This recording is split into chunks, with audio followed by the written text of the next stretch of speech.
Oi, família, bom dia. Mua, beijão. Agora tá na moda fazer biquinho, né? Mua, é. Então, vamos contar um pouco da história da nossa família? Muito bem. Meus filhos, sobrinhos, é, que possa dar bons frutos. Eu não sei fazer um vídeo ainda. Eu estou estudando no YouTube como é que faz vídeo, como é que edita para poder falar da família Ferreira. Bom, nós temos um pé no cangaço. Olha que doideira, né? Muito bem.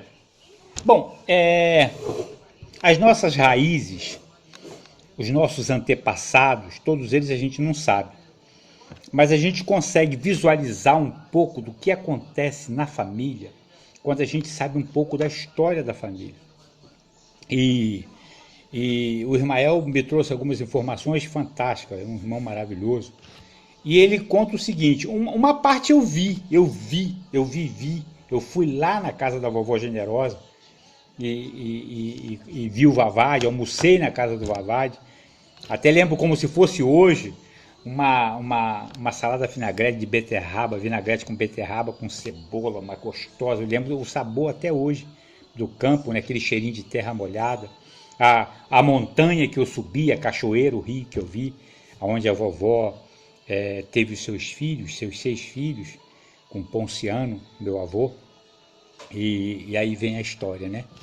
Bom, os holandeses, em 1600, eles tentaram tirar o Brasil de Portugal. Muitos barcos holandeses chegaram com mais de 2.000 homens, com mais dos 3 que tinham aqui. Eles queriam colonizar ali o Nordeste, então eles mapearam aquela área e tinha como se fosse as Índias holandesas. Na verdade, eles tinham mapeado aquilo tudo ali porque eles queriam ocupar aquelas áreas. Muito bem. Então, nos anos de 1600, os holandeses tentaram tirar o Brasil de Portugal. Muitos barcos holandeses aportaram no Brasil, no Rio de Janeiro, na Bahia, no Recife, na Paraíba. E em 1634, o conde Maurício de Nassau chegou aqui de naus e caravelas. Trouxe mais 2.000 holandeses, somados a outros 3.000, pretendiam colonizar o Nordeste brasileiro, por eles mapeado como Índias Ocidentais Holandesas.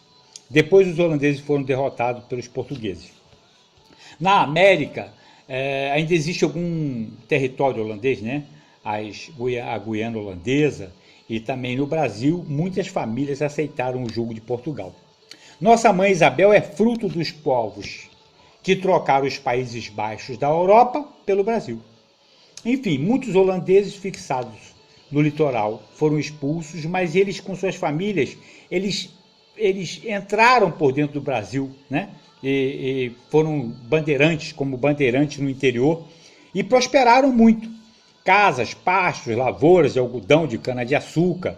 Eles fizeram da região nordestina um pedaço da Europa. A raça nórdica branca dos Países Baixos fundiu-se com a negra, a africana, a indígena, a lusitana.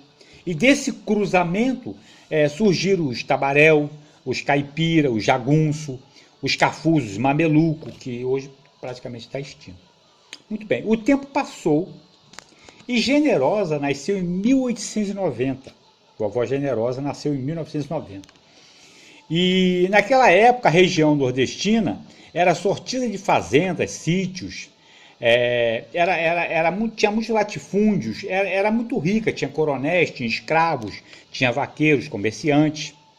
O Brasil fora transformado de império em república em 1989, mas houve uma seca terrível, um ciclo de seca terrível, e destruiu toda a riqueza. Bom, na nobreza, os mais esfomeados, o que eles fizeram? Invadiram propriedades. Mataram, roubaram. Os mais destemidos formaram lideranças. Era o cangaço no sertão. Entre chefes de bandos assaltantes e assassinos, nós temos o Cabeleira. Cabeleira, perigosíssimo. Nós temos o Zé Pretinho, Sete Orelhas, terrível. Nós temos o Ponciano, né?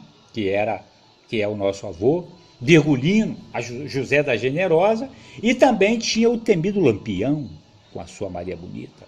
Pois é. Neste período apareceu um líder religioso chamado Antônio Conselheiro. Bom, do povo ele obteve status de padre, diante do imenso flagelo, discursava, criticava a igreja, que só amparava quem tinha posse. Praguejava contra a nova república, ao fanatismo das rezas e recursos da fé. Conquistou seguidores, entre eles as famílias dos Países Baixos, ligados à vovó Generosa. Detalhe, Generosa Maria de Jesus foi batizada por Antônio Conselheiro, nossa avó. O enigmático líder invadiu terras, fundou Canudos, às margens do rio Vaza Barris, no estado da Bahia. Canudos abrigou mais de 20 mil sertanejos, várias classes atingidas pela terrível secas abandonada pelo governo, coronéis, fazendeiros, escravos, bandoleiros, vaqueiros, bandidos e cangaceiros. Em 1896, o governo republicano declarou guerra aos invasores de Canudos. Em 5 batalhas, mais ou menos, o governo perdeu, tomou um pau ferrenho. Mas Antônio Conselheiro guardou os espólios dos militares abatidos. Antes da última batalha, Antônio Conselheiro chamou Ponciano, gravemente ferido na perna, nosso avô, e disse: prevejo o pior. Ordenou que ele separasse mulheres, crianças, inválidos à luta e subisse o rio. Ponciano separou cerca de 60 almas, que seriam inúteis no conflito, e subiu o rio Vaza Barris. Entre as crianças, as irmãs Alexandrina, com 12 anos, e Generosa, a nossa avó, com 6 anos de idade, cujos pais e toda a parentada morreram nas refregas que teve naquelas 5 batalhas. Generosa, nossa avó, e também Isabel, nossa mãe, não tiveram laços precursores de família, porque nosso avô Ponciano também morreu muito cedo com aquela gripe espanhola. A mamãe Isabel tinha 5 anos de idade. Bom, no final desse combate tenebroso, brasileiros versus brasileiros, 5 mil militares morreram e 30 mil sertanejos mortos, entre eles Antônio Conselheiro. Ponciano esperou retirar as tropas, desceu Vaza Barris, ele sabia onde Antônio Conselheiro guardava os despojos, né? Pegou aqueles despojos, dividiu com aquelas pessoas e um grupo foi lá para os seringais do Acre, outro grupo foram para Salvador e ele veio com mais ou menos 15 pessoas para o Rio de Janeiro. E Ponciano sabia como e queria vir para a capital do Rio de Janeiro. As meninas Alexandrina e Generosa vieram com ele. Formavam um comboio de 15 a 20 pessoas, sobreviventes de Canudos. Dias depois, o comboio, seguindo o Rio Bonito, entrou no bananal de Silva Jardim, em Niterói. E o proprietário recebeu muito bem o Ponciano, cuidou da toda a perna dele, que estava esfacelada, e por fim vendeu o bananal para Ponciano, que Ponciano estava com as posses, que eram os despojos que ele trouxe. Tempo depois, Ponciano tomou Alexandrina por mulher, e ela engravidou, mas ela morreu de parto. Aí ele tomou Generosa por esposa, a nossa avó. E com ela teve Oneida, Teixeira, Alexandrina, Dídimo, Teodora e Isabel.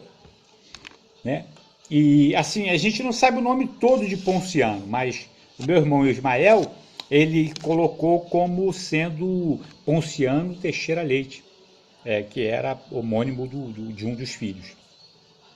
Bom, em 1974, a vovó Generosa ficou viúva, né? Adoentada, com 84 anos.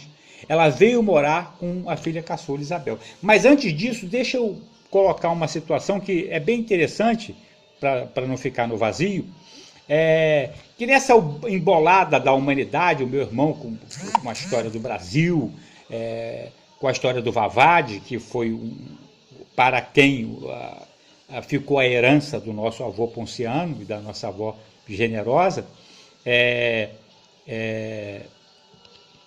o Ismael coloca, com muita sabedoria, que ele foi visitar a vovó. A mamãe estava com 34 anos e a vovó tinha 54 anos. Então ele foi lá fazer uma visita. Então ele viu a casinha de sapê onde a vovó morava, ele viu onde a vovó pescava piaba, ele viu o rio onde a mamãe viu o lobisomem, perigoso lobisomem. E eu também tive essa oportunidade, eu estive lá. Eu fui lá em 72, 73, com a Isa, com a Jandira. Até a Jandira é muito medrosa e lá não tinha luz, né?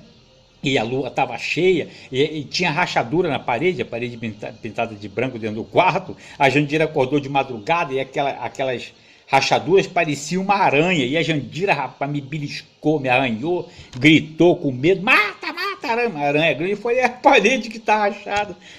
Não sei se a Jandira lembra, mas eu lembro disso muito bem. Então vamos voltar à história, né? Em 1974, a vovó Generosa, viúva, adoentada, Ponciano já tinha morrido com a febre espanhola, e ela veio morar com a gente aqui em Anchieta. E eu tive oportunidade, prazer de ficar com a vovó. A Regina implicava com a vovó, rapaz, entrava dentro do quarto, a vovó ficava com vontade. Se a vovó pudesse pôr a mão nela, ela estava lascada. Ela deve lembrar muito bem disso. A vovó se amarrava muito em mim. Resumindo, parte do DNA da mamãe, da parte dos europeus, e ali pelos Países Baixos, talvez Roterdã, na Holanda,